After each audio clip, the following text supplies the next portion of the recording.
Hello students. तो चलिए आज हम लोग शुरू करते हैं आज का लेक्चर। जैसा कि आपको पता है कि हम लोग लाइफ प्रोसेस स्टडी कर रहे थे, जो कि क्लास 10th बायोलॉजी का पहला टॉपिक है, पहला चैप्टर है, टॉपिक नहीं चैप्टर है। उस चैप्टर में हमने देखा कि लाइफ प्रोसेसेज वैसे फंडामेंटल या बेसिक फंक्शंस होते हैं जो किसी भी ऑर्गेनिज्म के लाइफ को इस अर्थ पे मेंटेन करने के लिए इसेंशियल होते हैं, यानी उसके बॉडी के अंदर वो फंक्शंस परफॉर्म होने ही चाहिए, तभी वो अपने लाइफ को मेंटेन कर पाएगा, नहीं तो वो क्या होगा, मर जाएगा। तो उसमें सबसे पहले हमने देखा कि 4 फंडामेंटल लाइफ प्रोसेसेस हैं जो हमें पक्का पढ़ना ही है, मतलब जो हमें पक्का होना ही चाहिए आपके बॉडी के अंदर, चाहे आप यूनिसेलुलर हो, मल्टीसेलुलर हो, कैसा भी बॉडी हो आपका, ये 4 में से अगर कोई एक रुकेगा तो बॉडी सर्वाइव नहीं कर पाएगा, वो ऑर्गेनिज्म इस दुनिया में सर्वाइव नहीं कर पाएगा। जिसमें पहला था न्यूट्रिशन, दूसरा था रिस्पायरेशन, तीसरा था ट्रांसपोर्टेशन और चौथा था एक्सक्रीशन। न्यूट्रिशन क्या था? न्यूट्रिशन होता था कि एनर्जी चाहिए, क्योंकि लैब प्रोसेसेस परफॉर्म करने के लिए एनर्जी चाहिए। तो सराउंडिंग एनर्जी कहां से मिलेगा? फूड से। तो सराउंडिंग से फूड लेना या फूड अपना सिंथेसाइज करना, फिर उस फूड का यूटिलाइज करने का जो पूरा प्रोसेस था वो न्यूट्रिशन था। रिस्पायरेशन क्या था? तो जो फूड आपने लिया, वो फूड डाइजेस्ट होकर आपके बॉडी में पहुंच गया, तब उसमें से एनर्जी निकालना है ना। तो डाइजेस्टेड फूड या सिंथेसाइज्ड फूड में से एनर्जी निकालने का जो प्रोसेस था वो रिस्पायरेशन था। और फिर उसके बाद बॉडी के अंदर बहुत सी चीजें ऐसी होती है जो होती कहीं है और उसका जरूरत कहीं और होता है। कहने का मतलब जैसे ऐसे समझिए कि जैसे हमारा फूड जब डाइजेस्ट होता है तो स्मॉल इंटेस्टाइन में अब्जॉर्ब होता है, लेकिन उसकी जरूरत पूरे बॉडी के हर एक सेल को होती है, तो वहां से ट्रांसपोर्टेशन होना चाहिए उसका, या रिस्पायरेटरी गैसेज का ट्रांसपोर्टेशन लंग से बॉडी के बीच में होते रहना चाहिए। तो उसके लिए हमारे बॉडी के अंदर ट्रांसपोर्टेशन सिस्टम था, ये सर्कुलेटरी सिस्टम था। ये सारी चीजें हमने स्टडी कर ली थी, प्रीवियस लेक्चर में हमने सर्कुलेटरी सिस्टम क्लियर किया था। और आज हम लोग शुरू करने जा रहे हैं लास्ट एंड इस चैप्टर का लास्ट लाइफ प्रोसेस जो हमें इस चैप्टर के अंदर में पढ़ना है, नाम है एक्सक्रीशन। तो चलिए शुरू करते हैं एक्सक्रीशन। आई होप सभी आदमी घर में होंगे, स्वस्थ होंगे। चलिए शुरू करते हैं एक्सक्रीशन। क्या है एक्सक्रीशन? देखिए, हमने जब चैप्टर स्टार्ट किया था तो हमने बात की थी कि जो लिविंग ऑर्गेनिज्म्स होते हैं उसके बॉडी के अंदर मेटाबॉलिक एक्टिविटीज होती है। मेटाबॉलिक एक्टिविटीज मतलब बहुत से रिएक्शंस होते हैं हमारे बॉडी के अंदर, बहुत से रिएक्शंस होते हैं, मेटाबॉलिज्म कहते हैं। मेटाबॉलिज्म में आप 2 वर्ड्स सुनते होंगे, या शायद मैंने बात की या नहीं, या सुन लीजिए। कैटाबॉलिज्म और एनाबॉलिज्म, 2 तरह की चीजें होती हैं, कैटाबॉलिज्म और एनाबॉलिज्म। कैटाबॉलिज्म में क्या होता है? कॉम्प्लेक्स टूटता है सिंपल में, और एनाबॉलिज्म में क्या होता है? सिंपल से कॉम्प्लेक्स बनता है। देखिए, जैसे आप फूड आपने लिया, आप अपने बॉडी के अंदर आप फूड ले रहे हैं, तो आपने क्या किया? उस कॉम्प्लेक्स को सिंपल बनाया ना, तो वो कैटाबॉलिज्म में आएगा। या ग्लूकोज को आपने रिस्पायरेशन के दौरान कार्बन डाइऑक्साइड और वाटर में कन्वर्ट किया, तो ये क्या हुआ? कैटाबॉलिज्म हुआ। एनाबॉलिज्म क्या हुआ? जैसे फोटोसिंथेसिस में क्या किया? पौधे ने कार्बन डाइऑक्साइड और वाटर का यूज करके ग्लूकोज बनाया, तो सिंपल से कॉम्प्लेक्स बनाया, तो एनाबॉलिज्म है। और जब कॉम्प्लेक्स से सिंपल बनाता है तो वो कैटाबॉलिज्म। ये 2 तरह की मेटाबॉलिज्म होती है। यानी हमारे बॉडी के अंदर, चलिए कुछ नहीं आ रहा था, आप इतना समझिए, हमारे बॉडी के अंदर बहुत सारे रिएक्शंस हो रहे हैं, जिसे हम बायोकेमिकल रिएक्शंस कहते हैं। और सारे बायोकेमिकल रिएक्शंस मिल करके क्या बनाते हैं? हमारा मेटाबॉलिक एक्टिविटीज बनाते हैं। तो हमारे बॉडी के अंदर जब रिएक्शंस होते हैं तो उसमें बहुत से वेस्ट क्रिएट होते हैं। तो कहीं भी कुछ भी फंक्शन होगा तो वेस्ट तो क्रिएट होगा ना। तो हमारे बॉडी के अंदर में भी वेस्ट क्रिएट होता है, टॉक्सिक वेस्ट, और उस टॉक्सिक वेस्ट को बॉडी से बाहर निकालना जरूरी है। अगर नहीं निकलेगा तो ऑर्गेनिज्म के जीवन पे संकट आ जाएगा। तो चाहे कोई भी ऑर्गेनिज्म हो, उसके बॉडी के अंदर जब मेटाबॉलिक एक्टिविटीज होती हैं तो टॉक्सिक वेस्ट क्रिएट होता है, और उस टॉक्सिक वेस्ट को बॉडी से निकालने का जो प्रोसेस होता है, जो लाइफ प्रोसेस होता है, उसी को हम एक्सक्रीशन कहते हैं। समझ में आ गया एक्सक्रीशन क्या है? तो देखिए यहां लिखा है कि excretion is the life process involved in removal of toxic waste from body. यानी बॉडी से टॉक्सिक वेस्टेज को बाहर निकालने के लिए जो लाइफ प्रोसेस होता है उसी को हम क्या कहते हैं? एक्सक्रीशन कहते हैं। समझ में आया? आप अपने नोट में देख लीजिए, नोट में क्या लिखा हुआ है कि inside the body of living organism various waste products are produced during metabolic activities. Since these waste products are toxic, so it is necessary to remove these from body. क्योंकि टॉक्सिक है तो body से निकालना जरूरी है। The biological process which is involved in the removal of toxic wastage from the body of an organism is called excretion. यानी वही toxic waste को बॉडी से बाहर निकालने का जो प्रोसेस है उसी को क्या कहते हैं? एक्सक्रीशन कहते हैं। अब देखिए, आपको पता है दो तरह के ऑर्गेनिज्म हैं, यूनिसेलुलर एंड मल्टीसेलुलर। तो यूनिसेलुलर और मल्टीसेलुलर, यूनिसेलुलर में कैसे होगा एक्सक्रीशन, मल्टीसेलुलर में कैसे होगा एक्सक्रीशन। तो सबसे पहले हम यूनिसेलुलर पे बात करते हैं। देखिए यूनिसेलुलर के बॉडी में सिंगल सेल का बॉडी है, छोटा सा बॉडी है, तो ज्यादा कुछ दिक्कत नहीं है। Diffusion, diffusion is sufficient.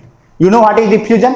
कोई भी चीज अपने हायर कंसंट्रेशन से लोअर कंसंट्रेशन की तरफ खुद ब खुद जाता है, उसे हम क्या कहते हैं? डिफ्यूजन कहते हैं। तो यूनिसेलुलर ऑर्गेनिज्म में जो वेस्ट प्रोडक्ट्स हैं वो किससे बाहर चले जाएंगे? डिफ्यूजन से। जैसे कहने का मतलब है कि जैसे यूनिसेलुलर में मान लो कि कार्बन डाइऑक्साइड प्रोड्यूस हुआ, तो कार्बन डाइऑक्साइड निकालने के लिए थोड़े कोई रिस्पायरेटरी सिस्टम है, सीधे से सीधे उसका कार्बन डाइऑक्साइड सेल मेम्ब्रेन से होकर बाहर चला जाएगा। या मतलब आपको पता है ट्रांसपोर्टेशन के लिए भी वो किस पे डिपेंड करता था? डिफ्यूजन पे ही डिपेंड करता था। तो यूनिसेलुलर ऑर्गेनिज्म के बॉडी के अंदर जो एक्सक्रीशन का पूरा खेल है वो किससे हो जाएगा? डिफ्यूजन से ही हो जाएगा। उसे किसी स्पेशलाइज्ड सिस्टम की जरूरत नहीं है, क्योंकि वो एक ही सेल का बॉडी है। समझ गए बात? तो देखिए नोट में लिखा हुआ है कि in unicellular organisms waste products are diffused out from the body through cell membrane. यानी कि जो सेल मेम्ब्रेन है उसी से होके जो वेस्ट प्रोडक्ट होता है वो डिफ्यूज आउट हो जाता है, बॉडी से बाहर निकल जाता है। तो यूनिसेलुलर का में तो कोई दिक्कत ही नहीं है। अब बच गया क्या? मल्टीसेलुलर। और मल्टीसेलुलर में मेनली कौन? प्लांट और एनिमल। तो पहले हम देखते हैं प्लांट में। तो प्लांट में अगर आप एक्सक्रीशन का देखें तो अब देखिए प्लांट के साथ क्या यूनिक बात है कि आपने भी देखा था जब हम रिस्पायरेशन पढ़ रहे थे तो वहां भी हमने बात की थी, या शुरू से ही हम बात करते चले आ रहे हैं कि प्लांट के बॉडी के अंदर जो मेटाबॉलिक एक्टिविटीज है वो बहुत कम है as compare to animals body. Plant की बॉडी के अंदर मेटाबॉलिज्म क्या होता है? बहुत कम होता है, बहुत कम मेटाबॉलिक एक्टिविटीज परफॉर्म होती है। एनिमल बॉडी में मेटाबॉलिक एक्टिविटीज क्या होती है? ज्यादा होती है। तो प्लांट की बॉडी में अगर मेटाबॉलिज्म कम हो रहा है, यानी कि बायोकेमिकल रिएक्शंस कम हो रहा है, तो टॉक्सिक वेस्ट भी क्या होगा? कम प्रोड्यूस होगा, बहुत कम अमाउंट में प्रोड्यूस होगा और धीरे धीरे प्रोड्यूस होगा, क्योंकि रेट स्लो है ना। तो चूंकि प्लांट की बॉडी के अंदर मेटाबॉलिक एक्टिविटीज कम हो रही हैं और स्लो रेट से हो रही है, इसलिए उसके बॉडी के अंदर वेस्ट प्रोडक्ट भी क्या होगा? थोड़ा थोड़ा प्रोड्यूस होगा, कम अमाउंट में प्रोड्यूस होगा और बहुत स्लो प्रोड्यूस होगा। तो चूंकि बहुत स्लो प्रोड्यूस हो रहा है और थोड़ा थोड़ा प्रोड्यूस हो रहा है, इसलिए प्लांट की बॉडी में कोई स्पेशलाइज्ड सिस्टम नहीं लगा है एक्सक्रीशन के लिए। प्लांट की बॉडी में कोई स्पेशलाइज्ड सिस्टम एक्सक्रीशन के लिए नहीं है। एनिमल की बॉडी में है। क्यों? क्योंकि एनिमल की बॉडी में मेटाबॉलिक एक्टिविटीज फास्ट हैं और वहां पर वेस्ट प्रोडक्ट ज्यादा प्रोड्यूस हो रहा है, ज्यादा रेट से प्रोड्यूस हो रहा है, तो उसका रिमूवल जरूरी है। तो उसके लिए एक स्पेशलाइज्ड सिस्टम लगाया गया। लेकिन प्लांट की बॉडी में ऐसा कुछ नहीं है। क्यों? क्योंकि वहां वेस्ट प्रोडक्ट बहुत स्मॉल अमाउंट में प्रोड्यूस हो रहा है और बहुत स्लोली प्रोड्यूस हो रहा है। समझ गए? तो देखिए नोट में पॉइंट लिखा हुआ है, नोट में पॉइंट लिखा हुआ है आपका, 1 मिनट, लिखा हुआ है कि as compare to animals plants produced waste product very slowly and in very small amount, so plants do not require any specialised organ for the removal of waste like animals. बहुत कम amount में है और बहुत slow है, इसलिए उसे किसी स्पेशलाइज्ड ऑर्गन की जरूरत नहीं है। अच्छा, तो फिर लेकिन फिर भी बात है कि जो हो रहा है उसको तो निकालना है। ऐसा थोड़े है कि जरूरी नहीं है, तो फिर तो निकालने का तो प्रोसेस होगा ना, वो हमें देखना है। अब देखिए प्लांट अलग अलग वेस्ट प्रोडक्ट को अलग अलग मेथड से निकालता है। यानी प्लांट किस वेस्ट प्रोडक्ट को कैसे निकालेगा वह बात इस बात पर डिपेंड करेगा कि वह वेस्ट प्रोडक्ट का नेचर कैसा है। वेस्ट प्रोडक्ट के नेचर के हिसाब से उसका वे होता है उसे रिमूव करने का। समझ गए? देखिए यहां लिखा हुआ है कि in plants different waste materials are removed by different methods. यानी अलग अलग वेस्ट मटेरियल को हम अलग अलग मेथड से रिमूव करते हैं। प्लांट रिमूव करता है। सवाल उठता है कि प्लांट की बॉडी में कौन कौन वेस्ट मटेरियल है मेनली। तो देखिए वेस्ट मटेरियल की अगर बात करें तो सबसे पहला वेस्ट मटेरियल रिस्पायरेशन की वजह से कार्बन डाइऑक्साइड। रिस्पायरेशन की वजह से क्या? कार्बन डाइऑक्साइड, जो कि एक वेस्ट मटेरियल है, बॉडी के बाहर निकालना है। जब फोटोसिंथेसिस हो रहा होगा तो ऑक्सीजन। जब एक बात बताइए, आपको नेट गैसियस मूवमेंट आप पढ़ चुके हैं तो आपको क्या पता है, दिन के समय जब फोटोसिंथेसिस और रिस्पायरेशन दोनों चल रहा होता है तो जो कार्बन डाइऑक्साइड निकलता है वो तो फोटोसिंथेसिस में यूज हो जाता है, और फोटोसिंथेसिस से जो ऑक्सीजन निकलता है उसका कुछ पार्ट क्या हो जाता है, रिस्पायरेशन में यूज हो जाता है। लेकिन नेट गैसियस मूवमेंट क्या होता है कि कार्बन डाइऑक्साइड बाहर से लेना होता है और ऑक्सीजन छोड़ना होता है, क्योंकि ऑक्सीजन उसके पास एक्सेस में है, और कोई भी चीज जो आपके पास एक्सेस में है वो वेस्ट है।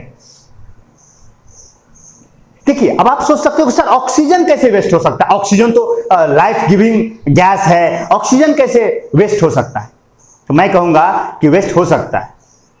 पानी जीवन के लिए बहुत जरूरी है, लेकिन वही पानी बाढ़ में आ जाए तो वेस्ट नहीं है, बिल्कुल है। तो कोई भी चीज आपके पास अगर एक्सेस में होता है तो वो वेस्ट हो जाता है। तो प्लांट के पास भी जितना उसका नीड है ऑक्सीजन का, क्या वो उससे ज्यादा ऑक्सीजन प्रोड्यूस कर रहा है?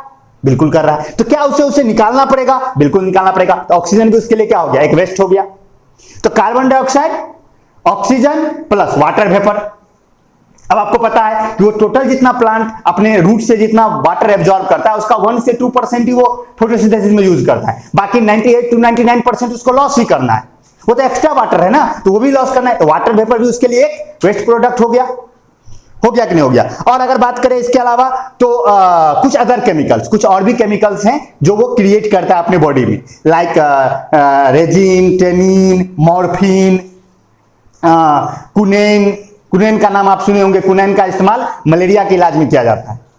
कुनेन, ये सब कुछ केमिकल्स हैं जो प्लांट प्रोड्यूस करता है, जो उसके लिए वेस्ट है, उसके लिए वेस्ट है, लेकिन हमारे लिए यूजफुल है। आप देखते हैं हम लोग के एरिया में लोग मिथिलांचल में पान खूब खाता है, तो पान खाता है उसमें क्या कत्था लगाता है, वो जो कत्था है वो क्या है?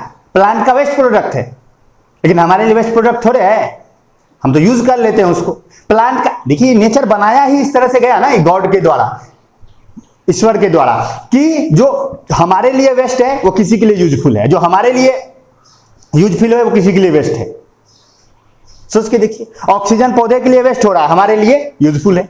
कार्बन डाइऑक्साइड हमारे लिए वेस्ट है, पौधे के लिए यूजफुल है। आपका फीकल मटेरियल आपके लिए वेस्ट है, लेकिन किसी दूसरे ऑर्गेनिज्म के लिए वो यूजफुल है। प्लांट का जो फीकल मटेरियल होगा उसके लिए वेस्ट होगा, आपके लिए यूजफुल हो जाएगा। समझ रहे हो ना? तो ये दुनिया ऐसे ही चलती है, एक के लिए जो वेस्ट है वो किसी के लिए। तुम संतरा खा रहे हो, उसका छिलका तुम्हारे लिए वेस्ट है, तुम फेंक दो, कौवा उठा के ले जाएगा, वो कौवा के लिए यूजफुल है नहीं। धान जो आप उगाते हो खेत में, तो धान का जो वो उसके साथ जो उसका जो नीचे वाला पार्ट होता है जिसको पुआल कहते हैं, तो वो पुआल अगर आप ले लीजिए तो पुआल हम लोग के लिए क्या है? वेस्ट है, लेकिन गाय को खिला दीजिए उसके लिए यूजफुल है। समझ रहे हो ना? तो ये दुनिया ऐसे ही चलती है। तो आप ये मत सोचिएगा कि ऑक्सीजन कैसे वेस्ट हो गया, ये जनरली बच्चे सोचने लगते हैं कि ऑक्सीजन वेस्ट कैसे हो सकता है, तो पौधे के लिए वेस्ट है। समझ गए? तो पौधे के वेस्ट प्रोडक्ट के नाम पे पौधे में क्या क्या हो गया? Carbon dioxide, oxygen, water vapour और कुछ और chemicals like resin, tannin, morphine, quinine, ये सब प्लांट के वेस्ट प्रोडक्ट से। ये जो केमिकल्स हम बता रहे हैं, रेजिन, टेनिन, इन सब से कितने एंटीबायोटिक्स बनाए जाते हैं, कितनी सारी मेडिकल इंडस्ट्री चल रही है। तो वो जब आप एक आगे पढ़ेंगे बायोलॉजी, आप अलग अलग क्लास में, तो वो समझेंगे, उस पर हमें नहीं जाना है। अब हमें समझना है कि इन वेस्ट प्रोडक्ट्स को रिमूव कैसे करेगा। तो देखिए, जो गैसियस वेस्ट है, जो गैसियस वेस्ट में क्या क्या हुआ? कार्बन डाइऑक्साइड, ऑक्सीजन और वाटर वेपर, ये तीन तो गैसियस वेस्ट हुआ ना। तो जो गैसियस वेस्ट है वो रिमूव होगा प्लांट के अलग अलग पार्ट से, अलग अलग मेथड से। जैसे गैसियस वेस्ट जो है वो लीव्स में अगर देखोगे स्टोमाटा से चला जाएगा, क्योंकि आपको पता है लीव्स में ओपनिंग्स है, पोर्स है, स्टोमाटा, उससे होकर गैसियस वेस्ट चला जाएगा। तो गैसियस वेस्ट किससे होकर चला जाएगा? स्टोमाटा से, रूट्स में रूट हेयर से, और स्टेम में लेंटिसेल्स से। आपको पता है लेंटिसेल्स रिस्पायरेशन में पढ़ चुके हैं आप लोग, रिस्पायरेशन भी तो इसी से करता था, याद कीजिए ना। रिस्पायरेशन जो पौधा करता था, तो लीव्स कैसे रिस्पायर करता था? स्टोमाटा से। रूट कैसे करता था? रूट हेयर से। और स्टेम कैसे करता था? लेंटिसेल से। ठीक उसी तरह जो गैसियस वेस्ट है प्लांट की बॉडी के अंदर, तो जो गैसियस वेस्ट है वो लीव्स में स्टोमाटा से चला जाएगा, रूट्स में रूट हेयर से चला जाएगा, और स्टेम में लेंटिसेल से चला जाएगा। और जो सॉलिड वेस्ट है या कोई केमिकल बन रहा है, उसको कैसे? उसको तो नहीं स्टोमाटा से जाएगा वो। तो प्लांट क्या करेगा? उस वेस्ट को बॉडी में स्टोर करता जाएगा, बॉडी पार्ट्स में स्टोर करेगा। लाइक स्टोर कर सकता है वो अपने लीव्स में स्टोर कर सकता है, या स्टेम के बार्क में कर सकता है, यानी तो फ्रूट्स में कर सकता है। यानी प्लांट अपने पार्ट्स में उसे स्टोर करता जाएगा। याद कीजिए जब हम ट्रांसपोर्टेशन पढ़ रहे थे तो वहां भी हमने बात की थी कि वेस्ट प्रोडक्ट को ट्रांसपोर्ट नहीं करना पड़ता है प्लांट को, क्योंकि वो स्टोर कर लेता है। तो वही बात हम यहां बोल रहे हैं। ये जो सॉलिड वेस्ट होगा उसको क्या करेगा, या लिक्विड वेस्ट होगा या केमिकल्स होंगे, उसको वो क्या करेगा? अपने प्लांट के अलग अलग पार्ट, प्लांट अपने बॉडी के अलग अलग पार्ट्स में स्टोर करता जाएगा, लाइक फ्रूट में, बार्क में, यानी तो लीव्स में। और रेगुलर इंटरवल पर वो पार्ट जो है, जिस पार्ट में उसने उस वेस्ट को स्टोर किया, वो फॉलो अप हो जाएगा, उस प्लांट से वो गिर जाएगा। और जब वो गिर जाएगा तो उसके साथ वो वेस्ट भी चला जाएगा। सिंपल सी बात है। मान लो कि पौधा कोई अपना वेस्ट फ्रूट में जमा कर दिया, मान लो अभी आम का महीना है तो आम के फ्रूट में, आम के पौधे ने अपना वेस्ट मान लो जमा कर दिया, तो जब समय आएगा वो आम गिर जाएगा पेड़ में से तो उसके साथ पौधे से वो वेस्ट भी चला गया ना। अब समझ गए? तो पौधे में वेस्ट के मैनेजमेंट का ये सिस्टम है। तो देखिए लिखा हुआ है कि plant produce following waste products mainly carbon dioxide, water vapour, oxygen, some other chemicals like resin, tannin, morphine, quinine etc. Next दिया गया है कि plant remove their gaseous waste product like carbon dioxide, oxygen and water vapour through the stomata in leaves, lenticels in stems and root hairs in root, जो कि अभी हमने बात की। नेक्स्ट पॉइंट है कि plant store their chemical waste products in their leaves, bark and fruits. After regular interval, these plant parts fall from the plants and waste product also get removed along with them. यानी कि वो part पौधे से गिर जाएगा और उसके साथ वो पार्ट भी चला जाएगा। तो पौधे का वेस्ट, पौधे के अंदर में एक्सक्रीशन कैसे होता है आपको समझ में आ गया? ओके। अब क्या है? एनिमल्स में एक्सक्रीशन। अब है एनिमल्स में अगर एक्सक्रीशन की बात करोगे तो एनिमल्स में, एनिमल्स के बॉडी के अंदर, तो एनिमल्स में स्पेशलाइज्ड ऑर्गेन होता है वेस्ट को रिमूव करने के लिए। क्यों? क्योंकि उसके अंदर में मेटाबॉलिक रेट बहुत ज्यादा है, एक्सक्रीटरी प्रोडक्ट अच्छा खासा अमाउंट में प्रोड्यूस हो रहा है, ज्यादा तेजी में प्रोड्यूस हो रहा है, तो वह स्टोर करके नहीं रख सकता कि चलो स्टोर करके क्या करोगे, मतलब चलो वेस्ट हाथ में जमा करके रखते हैं, समय ने बांध करके हटा देंगे बॉडी में से, ऐसा तो नहीं कर सकते। प्लांट में ऐसा, एनिमल में ऐसा कोई खासियत नहीं है। एनिमल स्टोर करने का काम नहीं करता, वो उसको रेगुलर रिमूवल चाहिए। तो अगर रेगुलर रिमूवल चाहिए तो क्या करना होगा? डेली कचरा वाला चाहिए। तुम्हारे घर में खूब कचरा पैदा हो रहा है तो लगातार बहाओगे ना, नला में पास करते जाओगे। या मान लो कि तुम बहुत कम कचरा पैदा करते हो तो क्या करोगे?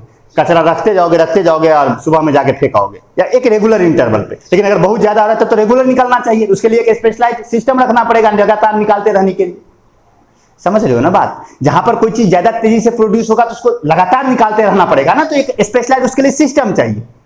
और जहां कम मात्रा में प्रोड्यूस हो रहा है वहां क्या? स्टोर करके रख लो, एक समय के बाद निकाल दिया जाएगा। समझ रहे हो? तो एनिमल्स में एक स्पेशलाइज्ड ऑर्गेन होता है for the purpose of excretion, और उस ऑर्गेन को हम कहते हैं एक्सक्रीटरी ऑर्गेन। क्या कहते हैं? Excretory organ.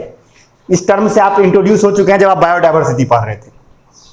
और याद कीजिए हर एक फैलम में हम लोग एक्सक्रीटरी ऑर्गेन को जरूर डिस्कस करते थे।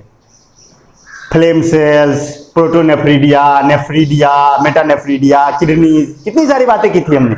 तो एक्सक्रीटरी ऑर्गेन का काम ही होता है एक्सक्रीशन को परफॉर्म करना, यानी कि जो वेस्ट है, जो टॉक्सिक वेस्ट है, उसे बॉडी से बाहर रिमूव करना। तो एनिमल में एक स्पेशलाइज्ड ऑर्गेन होता है जिसे हम एक्सक्रीटरी ऑर्गेन कहते हैं। नोट में देखिए लिखा हुआ है कि animals have a specialised organ in their body which perform excretion, this organ is called excretory organ. इसी ऑर्गेन को क्या कहा जाता है? एक्सक्रीटरी ऑर्गेन, जो एक्सक्रीशन को परफॉर्म करता है। जैसे कि बात करें कुछ एक्सक्रीटरी ऑर्गेन की, तो सबसे पहले बात की गई है मेमल्स में किडनी होता है, जो कि आप जानते हैं बायोडायवर्सिटी से। एनालिडा में नेफ्रीडिया होता है, और यूनिसेलुलर में क्या होता है? सेल मेम्ब्रेन होता है, उसको किसी ऑर्गेन की तो जरूरत ही नहीं है। और भी ऑर्गेन्स की अगर बात करोगे तो फ्लेम सेल्स होता है, आपको पता है कि स्पॉन्जेज में तो वाटर वेस्कुलर सिस्टम होता है। हर एक फाइलम में मैंने बात की थी कि किसका क्या एक्सक्रीशन का सिस्टम है। समझ गए ना? तो वो डिटेल्स में हम लोग को नहीं जाना है। अगर आपको उतना जानना है तो आप बायोडायवर्सिटी का नोट उल्टाइए और समझ लीजिए। एक्सक्रीटरी ऑर्गेन क्या है समझ में आया? वैसा ऑर्गेन जो एक्सक्रीशन परफॉर्म करेगा। याद रखिए, मेमल्स में किडनी, एनालिडा में नेफ्रीडिया, यूनिसेलुलर में सेल मेम्ब्रेन। ओके, अब हम आ जाते हैं अपने ऊपर, ह्यूमन के ऊपर। ह्यूमन में क्या होगा? ह्यूमन में एक्सक्रीशन कैसे परफॉर्म होगा? हमारे बॉडी में भी तो वेस्ट प्रोड्यूस होगा, बिल्कुल होगा। एनिमल्स में हो रहा है तो हम भी तो एनिमल्स हैं। तो ह्यूमन बॉडी में भी वेस्ट प्रोड्यूस होगा, और उस वेस्ट प्रो को निकालने के लिए हमारे बॉडी के अंदर एक स्पेशलाइज्ड ऑर्गेन सिस्टम मौजूद है, जिसे हम कहते हैं ह्यूमन एक्सक्रीटरी सिस्टम। जैसे हमारे बॉडी में ट्रांसपोर्टेशन के लिए एक स्पेशलाइज्ड ऑर्गेन सिस्टम था जिसे हम कहते थे ह्यूमन सर्कुलेटरी सिस्टम, ठीक उसी तरह हमारे बॉडी में एक्सक्रीशन के लिए एक स्पेशलाइज्ड ऑर्गेन सिस्टम मौजूद है जिसे हम कहते हैं ह्यूमन एक्सक्रीटरी सिस्टम। समझ गए? तो देखिए नोट में आपका लिखा हुआ है कि human body has a specialised body system to perform excretion called human excretory system. Human excretory system देखिए अगर आप, तो आपका एक्सक्रीटरी सिस्टम मेनली 4 चीजों का बना हुआ है। आपको भी एक्सक्रीटरी सिस्टम ऑर्गन से बनता है ना, तो आपका जो ऑर्गन सिस्टम है, मतलब जो एक्सक्रीटरी सिस्टम जो एक ऑर्गन सिस्टम है, उसमें 4 ऑर्गन है मेनली। एक पेयर किडनी है, ये देखिए यहाँ पे डायग्राम बनाया गया होगा, दिख रहा होगा आपको। एक पेयर आपका किडनी है, एक पेयर किडनी, 2 किडनी होता है हमारे में। फिर उसके बाद ये जो आप देख रहे हैं, ये जो नली किडनी के पास से आया हुआ है, ये नली नीचे आ रहा है, ये यूरेटर है। तो हमारे बॉडी में एक पेयर किडनी है, यानी कि 2 किडनी है, 2 यूरेटर है, एक यूरिनरी ब्लाडर है और एक यूरिथ्रा है। ओवरव्यू में बात करेंगे, कल हम डिटेल्स से बात करेंगे किडनी पर। कल के जो नेक्स्ट लेक्चर होगा उसमें हम किडनी को डिटेल्स में डिस्कस करेंगे, पूरा किडनी के ही वो लेक्चर होगा और हमारा चैप्टर भी समाप्त हो जाएगा। अभी हम लोग को जो समझना है वो समझ लीजिए। जो हमारा एक्सक्रीटरी सिस्टम है वो 4 चीजों से बना हुआ है, 2 किडनी, 2 यूरेटर, एक यूरिनरी ब्लाडर और एक यूरिथ्रा। किडनी क्या करेगा? किडनी वेस्ट प्रोडक्ट को फिल्टर करेगा, यानी वो रिमूव करेगा वेस्ट प्रोडक्ट को ब्लड में से। एक बात बताओ, सारा का सारा वेस्ट प्रोडक्ट जो सेल के अंदर प्रोड्यूस होगा वो ब्लड के द्वारा ट्रांसपोर्ट होगा, और ब्लड सबको लेके कहां आएगा? किडनी में। किडनी क्या करेगा? उस ब्लड को फिल्टर करेगा और फिल्टर करके यूरिन प्रोड्यूस करेगा। कैसे प्रोड्यूस करेगा, कैसे फिल्टर करेगा, कैसे यूरिन प्रोड्यूस करेगा, नेक्स्ट लेक्चर में हम लोग बात करेंगे। अभी आप यही समझिए कि किडनी क्या करेगा, उसमें से फिल्टर करेगा और यूरिन प्रोड्यूस करेगा, और वो यूरिन इस यूरेटर के थ्रू नीचे आएगा और देखिए इस यूरिनरी ब्लाडर में जाके स्टोर हो जाएगा। यूरिनरी ब्लाडर, कुछ दिन पहले गॉल ब्लाडर पढ़े थे, अब यूरिनरी ब्लाडर पढ़े। यूरिनरी नाम में से पता है, यूरिनरी ब्लाडर यानी कि एक पाउच लाइक स्ट्रक्चर होगा, मस्कुलर सैक होगा, जिसके अंदर में यूरिन स्टोर किया जाएगा टेम्पोरली। तो किडनी ब्लड फिल्टर करेगा, यूरिन प्रोड्यूस करेगा, यूरिन यूरेटर से होते हुए left kidney right kidney, 2 kidney होता है, दोनों किडनी से आएगा, और यूरिनरी ब्लाडर में क्या होगा? वो यूरिन टेम्पोरली स्टोर किया जाएगा, और जहां से वो बॉडी से बाहर एक ओपनिंग बाहर खुलेगी, यूरिथ्रा, मेल फीमेल दोनों बॉडी में होता है यूरिथ्रा। उस यूरिथ्रा से क्या होगा? वो यूरिन बॉडी के बाहर पास आउट कर दिया जाएगा आफ्टर रेगुलर इंटरवल। अब हमेशा थोड़े पास आउट होगा, रेगुलर इंटरवल पे। तो रेगुलर इंटरवल पे यूरिथ्रा के थ्रू ब्लड क्या होगा? आगे बाहर पास हो जाएगा। आई होप समझ में आया हो आपको कि क्या मैकेनिज्म है। किडनी फिल्टर किया, यूरेटर के थ्रू यूरिन बाहर आया, किडनी से यूरिनरी ब्लाडर में स्टोर हुआ टेम्पोरली, और वहां से फिर वो जब यूरिनरी ब्लाडर फुल हो जाता है तो ब्रेन को सिग्नल भेजा जाता है कि यूरिनरी ब्लाडर फुल हो गया। तो फिर उसके बाद पीइंग होता है, यानी कि बॉडी से, और यूरिथ्रास के थ्रू वो ओपनिंग बाहर चला जाता है। अगर मेल बॉडी की बात करें तो मेल बॉडी में ये यूरिथ्रा जो है वो रिप्रोडक्टिव सिस्टम का भी पार्ट होता है। जब हम रिप्रोडक्शन पढ़ेंगे तो आप देखेंगे कि वहां भी यूरिथ्रा आएगा। तो मेल बॉडी में यूरिथ्रा कॉमन पैसेज है फॉर यूरिन एंड स्पर्म, या सीमेन कह सकते हो आप, और फीमेल बॉडी में यूरिथ्रा सेपरेट होता है, वो रिप्रोडक्टिव सिस्टम का पार्ट नहीं होता है। तो जब हम रिप्रोडक्शन पढ़ेंगे तो वहां हम इसको डिटेल्स में डिस्कस करेंगे। तो आई होप आपको ये समझ में आया। हाँ, आप ये देख रहे होंगे कि सर इस किडनी के ऊपर में टोपी जैसे क्या है, तो ये ग्लैंड है बाबू, एड्रीनल ग्लैंड, इसको कहा जाता है एड्रीनल ग्लैंड। एक तरह का ग्लैंड है, इसका क्या फंक्शन है, क्या है, नहीं है, वो सारी बातें हम लोग next chapter control and coordination में करेंगे, जब हम ग्लैंड्स के बारे में डिटेल्स में स्टडी करेंगे। किडनी के टॉप पर, दोनों किडनी के टॉप पर एक ग्लैंड होता है जिसे हम एड्रीनल ग्लैंड कहते हैं। तो अभी आप इतना याद रखिए। तो चलिए नोट में क्या क्या लिखा है हम देख लेते हैं। देखिए लिखा है, human excretory system consist of following organs, 2 kidneys, 2 ureters, urinary bladder and urethra. Clear? हमारा जो एक्सक्रीटरी सिस्टम है, अब सवाल उठता है कि हमारा एक्सक्रीटरी सिस्टम कहां पर मौजूद है। तो हमारा एक्सक्रीटरी सिस्टम हमारे लोअर एब्डोमिनल पार्ट में, जो हमारा एब्डोमिनल कैविटी है ना, उसके लोअर पार्ट में है, डॉर्सल साइड में, समझ गए, बैक की तरफ। ये आगे इस तरफ नहीं, बैक की तरफ, हमारे पीठ के अंदर में ये जो हमारा इस तरफ का जो प्लेट है, ये जो बैक वाला है, उसमें किडनी एकदम चिपका हुआ होता है। समझ गए बात? तो डॉर्सल साइड में इस तरफ मौजूद है। देखिए लिखा है कि our excretory system is present in the lower part of abdominal cavity at dorsal side. Dorsal side मतलब बैक साइड, क्योंकि फ्रंट साइड में क्या है? Digestive system. इधर क्या है? डाइजेस्टिव सिस्टम है ना, तो इधर डाइजेस्टिव सिस्टम, आगे में तो पूरा डाइजेस्टिव सिस्टम लगा हुआ है। तो बैक साइड में डॉर्सल साइड, पीठ वाले साइड में क्या है? हमारा एक्सक्रीटरी सिस्टम लगा हुआ है। और एक्सक्रीटरी सिस्टम में क्या क्या है आप समझ गए? 2 किडनी, 2 यूरेटर, एक यूरिनरी ब्लाडर और एक यूरिथ्रा। चलिए अब बात करें तो हमारा जो, अब देखिए, अब सवाल ये उठता है कि क्या हमारा एक्सक्रीटरी सिस्टम सारे वेस्ट प्रोडक्ट को अलग रिमूव करता है हमारे बॉडी से? क्या हमारे बॉडी के अंदर जो भी वेस्ट प्रोड्यूस होता है, क्या सारा का सारा एक्सक्रीटरी सिस्टम की ही जवाबदेही है? आंसर है नहीं। अब हम बात करेंगे सबसे पहला वेस्ट प्रोडक्ट अगर आप देखो तो कार्बन डाइऑक्साइड, रिस्पायरेशन की वजह से प्रोड्यूस हुआ कार्बन डाइऑक्साइड, क्या वो वेस्ट प्रोडक्ट है? क्या रिस्पायरेशन एक मेटाबॉलिक एक्टिविटी है? बिल्कुल है। और उससे क्या कार्बन डाइऑक्साइड प्रोड्यूस हो रहा है? हो रहा है। क्या वो एक वेस्ट प्रोडक्ट है? है। क्या वो टॉक्सिक है? क्या वो हमारे बॉडी के लिए जहरीला है? बिल्कुल है। उसे बाहर निकालना है? निकालना है। कैसे निकालता है वो तो लंग्स से निकलता है नहीं। तो रिस्पायरेटरी गैसेज जो है, जो कार्बन डाइऑक्साइड है, वो तो हमारा रिस्पायरेटरी सिस्टम अलग कर रहा है। अब अगर बात करो तो आप जानते हो कि हमारे बॉडी में हमें जो है स्वेट, हमारा पसीना निकलता है। आपको पता है कि हमारे पसीने में भी बहुत से वेस्ट प्रोडक्ट बाहर आते हैं स्वेट के साथ, होता है ना। तो स्वेट के साथ भी तो बहुत से वेस्ट प्रोडक्ट बाहर जा रहे हैं। तो सवाल उठता है कि हमारा एक्सक्रीटरी सिस्टम क्या कर रहा है? क्वेश्चन तो उठता है। स्वेट से भी टॉक्सिक सब्सटेंस अलग हो रहा है, बॉडी से रिमूव हो रहा है। मान लीजिए कि लंग्स भी रिस्पायरेटरी गैसेज को अलग कर रहा है। तो तुम्हारा एक्सक्रीटरी सिस्टम मेनली कर क्या रहा है? वो मेनली नाइट्रोजनस वेस्ट रिमूव कर रहा है। नाइट्रोजनस वेस्ट, ध्यान से सुनिए, हमारा एक्सक्रीटरी सिस्टम मेनली इन्वॉल्व है in the removal of nitrogenous waste from our body. सवाल उठता है ये नाइट्रोजनस वेस्ट क्या होता है? देखो बाबू, प्रोटीन हमारा बॉडी बिल्डिंग कंपाउंड है। हमारा जो बॉडी बिल्डिंग है वो पूरा का पूरा प्रोटीन से होता है। और आपको पता है कि हम लोग तो फूड अपना खुद से बनाते नहीं है, किसी को खाते हैं, उसी से ना हमारा सारा काम हो रहा है। बॉडी ग्रोथ भी तो उसी से हो रहा है। तो दूसरे के प्रोटीन को हम खा गए, मान लो प्लांट के प्रोटीन या किसी जानवर के, मान लो चिकन खा गया तुम, तो चिकन जो तुमने खाया, तो चिकन के बॉडी में जो मसल था या जो प्रोटीन था वो तुमने खा लिया। तो आपको पता है प्रोटीन एमिनो एसिड का बना होता है। तो उसका एमिनो एसिड आपके बॉडी के अंदर, उसका प्रोटीन आपके बॉडी के अंदर आया, आपके बॉडी ने उस प्रोटीन को डाइजेस्ट किया और एमिनो एसिड्स में तोड़ दिया। अब आपका बॉडी, और देखिए पूरा का पूरा याद रखिए कि जो प्रोटीन है उसको बनाने में नाइट्रोजन लगता है, वो नाइट्रोजन का ही कंपाउंड, नाइट्रोजन उसमें इन्वॉल्व होता है।